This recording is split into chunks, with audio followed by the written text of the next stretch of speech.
નમસ્તે વિદ્યાર્થી મિત્રો, હું વૈભવી દવે આપનું અર્થશાસ્ત્ર ઇકોનોમિક્સની અંદર વિડીયો લેક્ચરમાં હાર્દિક સ્વાગત કરું છું.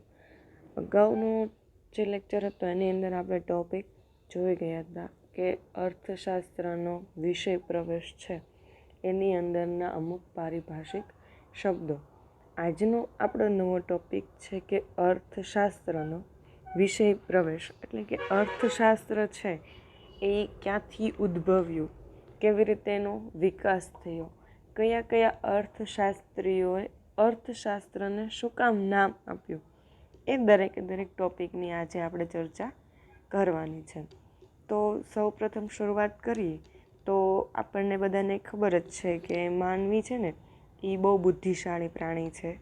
તો એની આસપાસની જે કંઈ પણ પરિસ્થિતિ છે ને એ બધી જાણવા માટેથી ને એને અલગ અલગ વિભાગોમાં વર્ગીકરણ કરવા માટેથી ને એનું વિશ્લેષણ કરવા માટેથી ને અર્થશાસ્ત્ર જેવી રચના કરવામાં આવી છે. આ અર્થશાસ્ત્રની અંદર સમાજ વ્યવસ્થા, રાજ્ય વ્યવસ્થા અને અર્થવ્યવસ્થા એ બધી બાબતનો સમાવેશ થાય છે. હવે આપણે જોઈએ તો અર્થશાસ્ત્રનો સામાન્ય ભાષામાં અર્થશાસ્ત્ર કોને કહેવાય? તો અર્થશાસ્ત્રને બે અલગ અલગ ભાગમાં વહેંચી દીધેલું છે. એક ભાગ છે અર્થ અને બીજો ભાગ છે શાસ્ત્ર. એમ બે અલગ અલગ ભાગમાં વહેંચીને અર્થશાસ્ત્ર રચના કરવામાં આવી છે. તો અર્થ છે ને એનો મિનિંગ શું થાય? નાણાં કે ઉદ્દેશ. આપણી આજુબાજુની જે કાંઈ પણ પરિસ્થિતિ છે, પ્રવૃત્તિ છે, એ દરેકની અંદર કંઈક ને કંઈક થતી પ્રવૃત્તિનો ઉદ્દેશ કાં કંઈક સેવાનો હશે, કાં કંઈક લાભનો હશે અને કાં તો નાણાં મેળવવાનો. કહેવાનો મિનિંગ એમ છે કે આપણી આજુબાજુમાં જે કાંઈ પણ વસ્તુ થાય છે ને એ બધાનું મિનિંગ એક જ છે કે પ્રવૃત્તિ શેના આધારે થાય, કાં તો નાણાં માટે થઈને થાય છે અને કાં તો કંઈક ઉદ્દેશ છે એની કરવા માટેનો કંઈક હેતુ જ છે.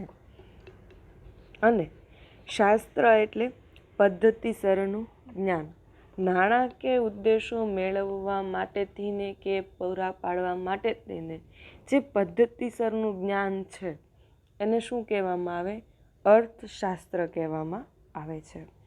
ત્યાર પછીનો નેક્સ્ટ છે કે અર્થશાસ્ત્ર છે ને એને ઘણા બધી રીતે રજૂઆત કરવામાં આવ્યું છે ને ઘણા બધા અર્થ નીકળતા હોય છે.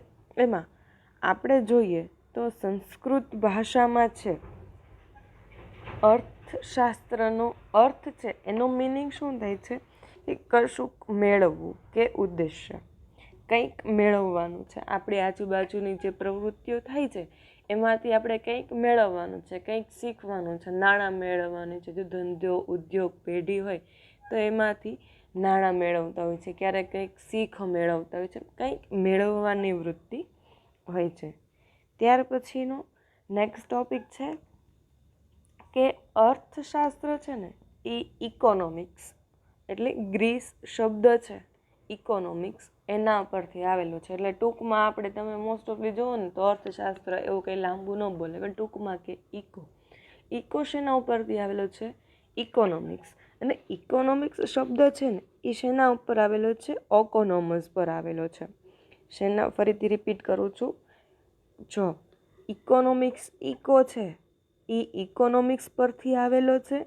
ઇકોનોમિક્સ છે એ ઓકોનોમસ પરથી આવેલો છે. ઓકોનોમસને પાછા બીજા બે વિભાગમાં વહેંચેલો છે, ઓકો અને નોમસ, એમ અલગ અલગ વિભાગમાં વહેંચેલો છે. તમારે 1 માર્કની અંદર આ પ્રશ્ન પૂછાઈ શકે છે કે ઇકોનોમિક્સ કઈ ભાષા પરથી આવેલો છે?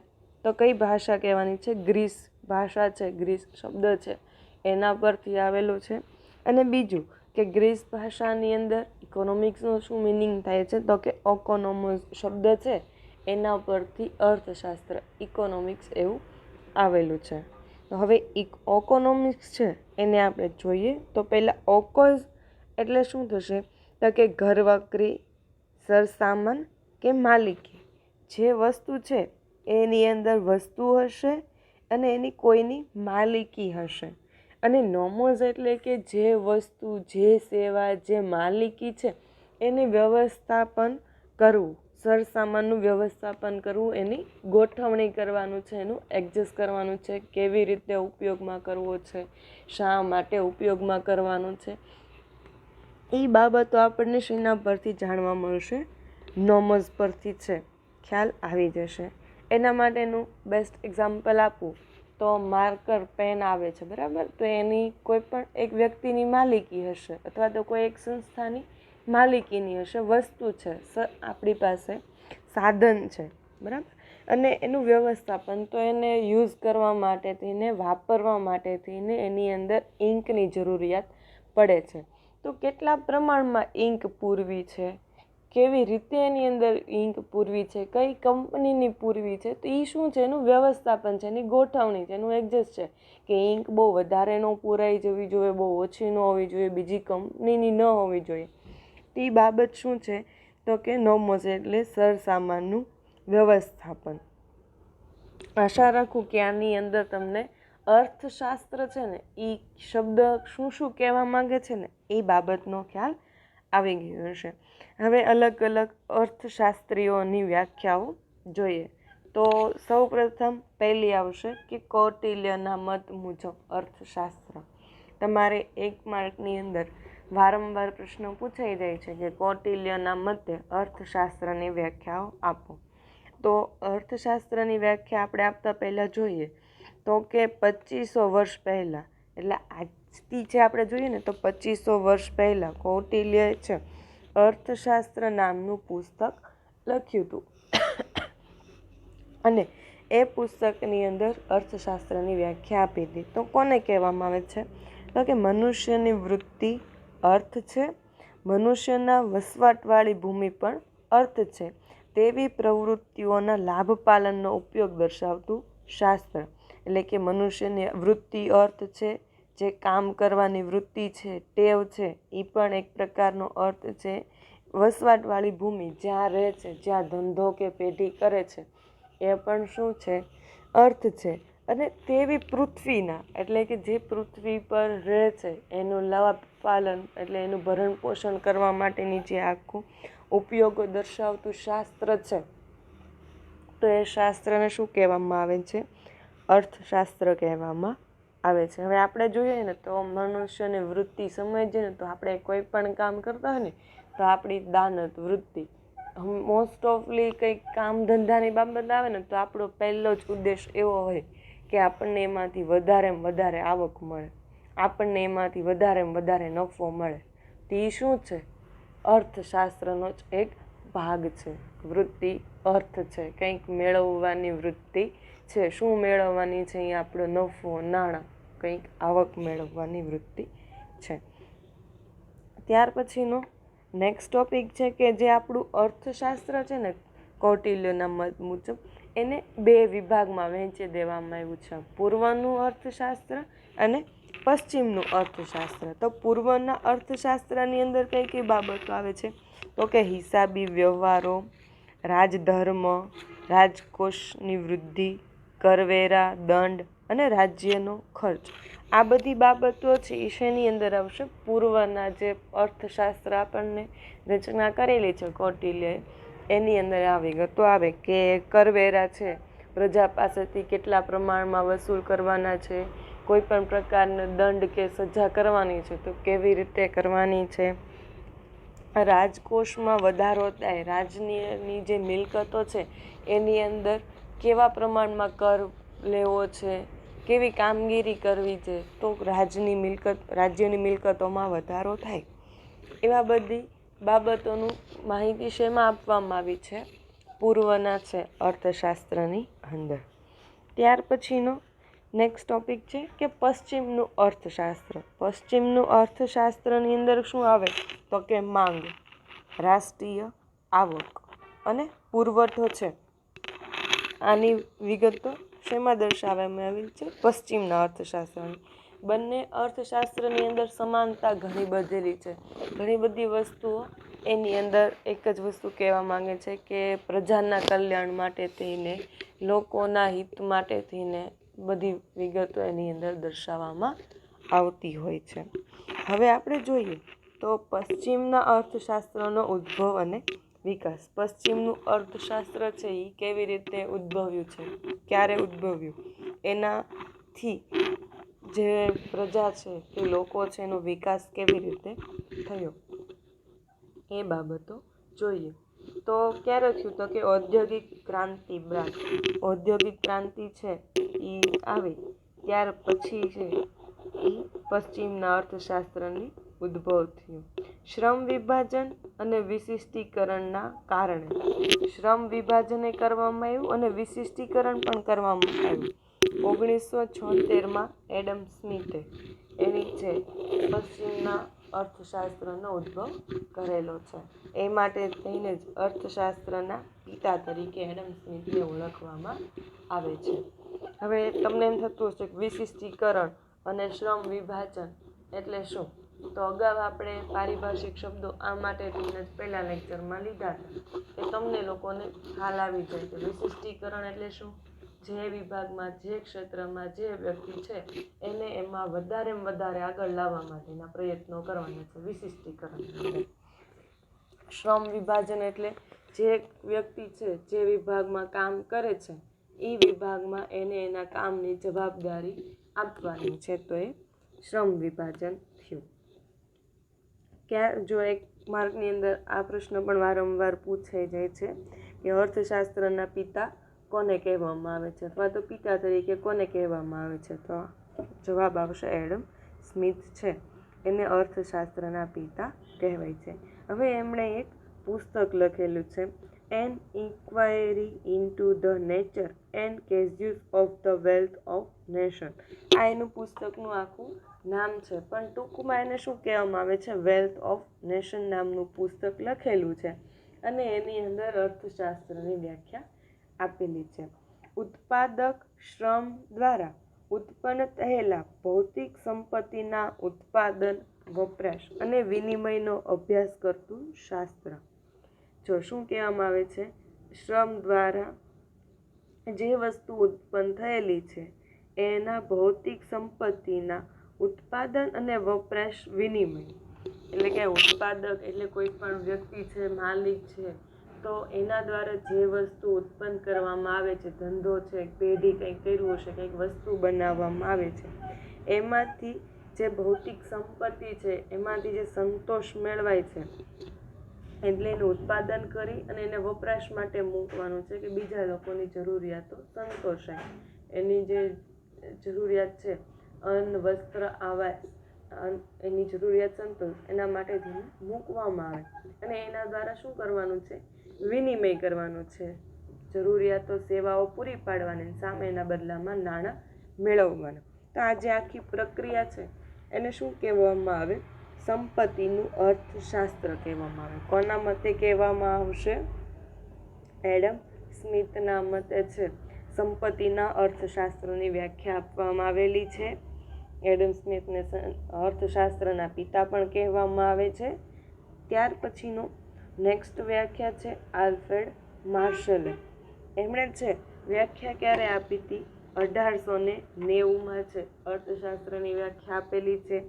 કયા પુસ્તકની અંદર, તો કે પ્રિન્સિપલ ઓફ ઇકોનોમિક્સ નામનું જે પુસ્તક લખેલું છે એની અંદર અર્થશાસ્ત્રની વ્યાખ્યા આપેલી છે. શું કહેવા માંગે છે, તો કે અર્થશાસ્ત્ર માણસની રોજિંદી જિંદગીના અર્થાત રોજિંદગી જિંદગીના આર્થિક વ્યવહારોનો અભ્યાસ કરે છે. એટલે કે આપણે જે કાંઈ પણ રોજબરોજની પ્રવૃત્તિઓ કરીએ છીએ નાણાં મેળવવા માટે તેના જે કાંઈ પણ આર્થિક વ્યવહારો થાય છે, નાણાંના મૂલ્યમાં જે કાંઈ પણ વ્યવહારો થાય છે અને એમાંથી ભૌતિક ચીજ વસ્તુઓના વપરાશની સુખાકારી મેળવે છે. એટલે કે નાણાંનો વિનિમય કરીએ છીએ આર્થિક વસ્તુ, એના બદલામાં જે વસ્તુ કે સેવા ભૌતિક સ્વરૂપની મેળવીએ છીએ, જેને જોઈ શકાય છે, સ્પર્શ કરી શકાય અને એમાંથી જે સુખ મેળવે છે, જે એમાંથી સંતોષ મળે છે, જે ઉપયોગ કરવાથી આનંદનો અનુભવ થાય છે, તો એને શું કહેવામાં આવે છે, અર્થશાસ્ત્ર, કલ્યાણલક્ષી અર્થશાસ્ત્ર. કેવું કે કંઈક એમાંથી આનંદ મળે છે, કંઈક વિકાસ થાય છે, કંઈક આપણને મળે છે, કલ્યાણ થાય છે, એના માટેથી એને કલ્યાણલક્ષી અર્થશાસ્ત્ર કહેવામાં આવે છે. ત્યાર પછીનો નેક્સ્ટ ટોપિક છે રોબિન્સના મતે અર્થશાસ્ત્રની વ્યાખ્યા. હવે જે અગાઉ આપણે જોઈ ગયા હતા કે આલ્ફ્રેડ માર્શલ અને રોબિન્સ આ બંને અર્થશાસ્ત્રની વ્યાખ્યાઓ તો આપેલી છે, બહુ સરસ આપેલી છે, પણ એની અમુક ટીકાઓ થયેલી છે, અમુક ખામી છે કે એની અંદર છે ખાલી માનવીને જ ધ્યાનમાં રાખીને જ કરેલું છે અને સુખાકારી માટે જ નથી, પણ એનાથી નુકસાન શું થાય છે એ કોઈ બાબતો દર્શાવેલી નથી, એટલે એક એની ટીકા પણ છે. હવે જોઈએ રોબિન્સના મતે અર્થશાસ્ત્રની વ્યાખ્યા. તો એમણે વ્યાખ્યા ક્યારે આપી હતી? તો કે 1931ની અંદર છે અર્થશાસ્ત્રની વ્યાખ્યા આપેલી છે. પુસ્તકનું નામ છે nature and signification of economics. Nature and significance of economics નામના પુસ્તકની અંદર અર્થશાસ્ત્રની વ્યાખ્યા આપેલી છે. એમાં કઈ વ્યાખ્યા આપી છે જોઈએ તો કે અર્થશાસ્ત્ર એ માણસ પોતાની જરૂરિયાત અને વૈકલ્પિક ઉપયોગો ધરાવતા તેમની વર્તણૂકનો અભ્યાસ કરતું વિજ્ઞાન. સાધનો વચ્ચે કેવી રીતે મેળ બેસાડે છે અને તેની વર્તણૂકનો અભ્યાસ કરતું વિજ્ઞાન. એટલે કે જે કંઈ પણ પોતાની જરૂરિયાતો છે એ પૂરી કરવા માટે વસ્તુ કે સેવાનો ઉપયોગ કરે છે અને એના બદલામાં વૈકલ્પિક વસ્તુઓનો ઉપયોગ કરે છે, તો ત્યારે કેવી રીતે મેળ બેસાડે છે સાધનો વચ્ચે, એની વર્તણૂક એ ત્યારે કેવી રીતે મેળ બેસાડે છે, કેવું બિહેવિયર એનું થાય છે, એની વચ્ચેનો જે કેવી પરિસ્થિતિ ઉદ્ભવે છે એ બાબતો દર્શાવતું શાસ્ત્ર એટલે અર્થશાસ્ત્ર. ઉદાહરણ તરીકે આપણે લઈએ આના માટેનું તો કે તમારે કોઈ પણ જગ્યાએ ટ્રાવેલિંગની જરૂરિયાત છે અપડાઉન કરવા માટે થઈને, તો તમે એની અંદર છે સાયકલ, બાઇક, ફોર વ્હીલ, બસ ગમે તેનો ઉપયોગ કરી શકો છો. પણ તમારે જો નજીકમાં જવું હશે તો તમે ચાલીને કે સાયકલનો ઉપયોગ કરી શકો છો. જો થોડુંક દૂર જવું છે તો બાઇક કે ફોર વ્હીલનો ઉપયોગ કરી શકો છો. હવે આની વચ્ચે જે મેળ બેસાડવાની પ્રક્રિયા છે ને કે શું ઉપયોગમાં લેવું, કઈ વસ્તુ આપણા માટે ઉપયોગમાં લેવી વધારે ફાયદાકારક છે, તો એ બાબત દર્શાવતું જ્ઞાન છે એ શું છે? અર્થશાસ્ત્ર છે.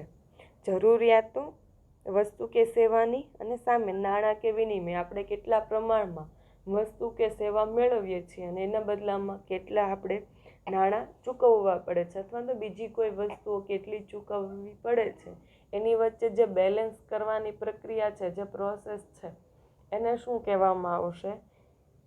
રોબિન્સના મતે અર્થશાસ્ત્ર કહેવામાં આવે છે. બીજું એક્ઝામ્પલ એનું તમને હું કહું છું તો મોબાઈલનું બેસ્ટ એક્ઝામ્પલ રહેશે. તો કે પહેલાં જ્યારે શરૂમાં નવા ફોન આવ્યા ને ત્યારે એની જરૂરિયાત તો આપણે શું હતી? કોલિંગ પૂરતી જ હતી. ફોનમાં રિંગ જાય છે, મેસેજ જાય છે, બસ આટલી જ એની જરૂરિયાતો હતી. અને ત્યારે ફોનના ભાવ પણ એ પ્રમાણેના જ નોર્મલી હતા. અને અત્યારે મોબાઈલની જરૂરિયાત દરેક વસ્તુમાં. ફોનની અંદર કોલિંગ જોશે, નેટ જોશે, નેટના ઘણા બધા ઉપયોગો, જ્ઞાન મેળવવા માટે થઈને અત્યારે તમારું જ ઉદાહરણ, ભણવા માટે થઈને, એજ્યુકેશન માટે થઈને સ્કૂલ જ ઓનલાઈન ચાલવા માંડી છે. તો આની વચ્ચે જે મેળ બેસાડવાની પ્રક્રિયા છે કે તમારે મોબાઈલ જોવે છે, શરૂઆતમાં તમારે ફોન હોય તો એ મોબાઈલની અંદર અત્યારે આપણે ઓનલાઈન ટીચિંગને એવું કરાવી શકતા નથી. તો એની વચ્ચે જે મેળ બેસાડવાની પ્રક્રિયા આવી ને એ જ એક પ્રકારનું અર્થશાસ્ત્ર છે. ત્યાર પછીનો લાસ્ટ ટોપિક છે કે સેમ્યુઅલ્સના મતે અર્થશાસ્ત્રની વ્યાખ્યા. તો સેમ્યુઅલ્સ છે એ શું કહેવા માંગે છે? તો કે સમાજ કેવી રીતે પોતાના અછતવાળા સાધનો દ્વારા અગત્યની જરૂરિયાતોનું ઉત્પાદન કરે અને જુદા જુદા લોકો વચ્ચે તેનો અભ્યાસ કરે છે. એટલે કે જે વસ્તુની અછત છે એવા જ અછતવાળા જ સાધનોની અગત્યની જરૂરિયાતો એટલે કે જેની અછત છે એવી વસ્તુઓનું ઉત્પાદન કરવાનું છે અને એ ઉત્પાદનને અલગ અલગ જૂથો લોકો કે અલગ અલગ બજારમાં છે ત્યાંને પહોંચાડવા માટેનો અભ્યાસ કરે છે. એના માટેનું અત્યારનું બેસ્ટ એક્ઝામ્પલ લઈ લઈએ આપણે, તો અત્યારે આપણે જોઈએ છીએ તો કે અમુક વસ્તુઓની ખૂબ અછત છે, ખૂબ લોકડાઉનની એવી પરિસ્થિતિઓ ગઈ તેના પ્રમાણે ઉત્પાદન જ નથી થયેલું અને બીજું માથેથી વરસાદનું જે પ્રોબ્લેમ હતી એના લીધે ઘણું બધું માલ સામાનનું છે ધોવાણ પણ થયેલું છે. તો એવા સંજોગોની અંદર છે કઈ વસ્તુનું ઉત્પાદન કરવાનું છે, તો કે લોકડાઉનના કારણે જેના ઉત્પાદન પર અસર પડી છે એ, અને બીજું જેનું ધોવાણ થઈ ગયેલું છે, જે વસ્તુઓનો બહુ મોટા પાયા ઉપર નુકસાન થયેલું છે એ જ વસ્તુઓના ઉત્પાદન ઉપર અત્યારે ભાર મૂકી અને એ જ વસ્તુઓનું ઉત્પાદન કરવાનું છે અને બજારમાં ગ્રાહકો સુધી પહોંચાડવાની જે આખી પ્રક્રિયા દર્શાવતી વિગતો છે. તો એને શું કહેવામાં આવે છે? અર્થશાસ્ત્ર કહેવામાં આવે છે. આ હતા આજના આપણા ટોપિકો, જેની અંદર આપણે જોઈ ગયા કે અર્થશાસ્ત્રની અલગ અલગ એનો ઉદ્ભવ જોયો કે કેવી રીતે છે અર્થશાસ્ત્રની રચના કરવામાં આવી, કયા કયા શબ્દો પરથી અને કયા કયા અર્થશાસ્ત્રીઓ કેવી કેવી એમની વ્યાખ્યા આપી છે. નેક્સ્ટ લેક્ચરમાં નવા ટોપિકો સાથે મળશું.